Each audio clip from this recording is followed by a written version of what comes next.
संख्या 5 की ओर जाते हैं तो देखते हैं कि प्रश्न संख्या 5 में दिया गया है कि भूमि से 60 मीटर की ऊंचाई पर एक पतंग उड़ रहा है। जमीन से 60 मीटर की ऊंचाई पर क्या कर रहा है? पतंग उड़ रहा है। देख लो रीता, 60 मीटर की दूरी पर उड़ रहा है। बोलता है पतंग में लगी डोरी अस्थायी रूप से भूमि पर बंधा हुआ है। अस्थायी रूप से कहाँ बंधा हुआ है? भूमि पर बंधा हुआ है।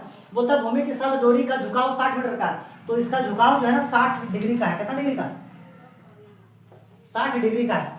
बोलता है यह मानकर कि डोरी कोई ढील नहीं है, यानी कि ये ढीला नहीं है, यानी पूरा टाइट बंधा हुआ है। तो बोलता है डोरी की लंबाई ज्ञात करें, यानी इसका लंबाई हम लोग को ज्ञात करनी है। अच्छा बताओ ये सब कहते हैं, दिमाग में थोड़ा घुसाओ, इसको क्या कहते हैं? एच कहते हैं। आप देखो ये एच हो गया, ये मेरा क्या कहलागा? ये पी हो गया, ये मेरा क्या कहलागा? बी हो गया। यहाँ तक कोई दिक्कत नहीं है। हम लोग को दिया है पी दिया है, एच निकालने बोला तो पी दिया है, एच निकालने बोला। पी बाई एच किसका होता है?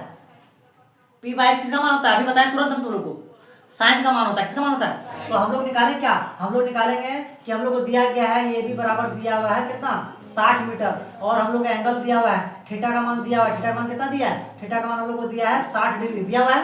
हम लोग को निकाला है त्रिभुज, समकोण त्रिभुज, समकोण त्रिभुज ए बी सी में। अगर ए बी सी में हम लोग लेके चलते हैं तो ए बी सी में देखते हैं हम लोग क्या दिया गया? हम लोग को दिया गया पी दिया गया, एच का मान निकालना है, यानी कि साइन थीटा बराबर पी बाय साइन थीटा का मान होता है। तो साइन थीटा बराबर क्या होगा? साइन थीटा बराबर होगा पी बाय एच। तो साइन थीटा, थीटा का मान कितना है? 60, यानी कि हम लोग लिखाएंगे साइन 60 बराबर पी का मान कितना होता है? पी का मान हम लोग का हो गया कितना? पी का मान हो गया हम लोग को 60 मीटर बटा डायरेक्ट एक स्टेप को हम छोड़ दिए। अब हम लोग का कितना दिया? 60 दिया। अब हम लोग को एच का मान, एच का मान कौन है? एच का मान हम लोग का है ये सी। क्या है? ये सी। अब साइन 60 का मान बताओ। साइन 60 का मान कितना होता है आकाश? √3/2। तो साइन 60 का मान कितना होगा? √3/2 बराबर 60 बटा ये सी बराबर। देखो हम लोग क्या करें, इसको क्रॉस मल्टीप्लाई करें, इसको क्रॉस मल्टीप्लाई करेंगे। अगर इसको क्रॉस मल्टीप्लाई करते हैं तो √3ac बराबर होगा 60 गुना 120। यहाँ तक कोई दिक्कत? 60 गुना 120। अब देखो हम लोग निकालें क्या? ये सी बराबर √3। यहाँ चलो ऊपर चलते हैं। यहाँ देखो हम लोग क्या करेंगे, ये सी बराबर अगर √3 गुना में, यहाँ कहाँ आएगा? भागा में, तो कितना होगा? 120 बाय √3। अच्छा √3 नीचे हो सकता है? कभी भी कोई संख्या नीचे रूट में नहीं होगा। इसको क्या करेंगे? परिमेयकरण कर देंगे। तो √3 को √3 से परिमेयकरण कर देंगे। हम लोग देखते हैं क्या होगा।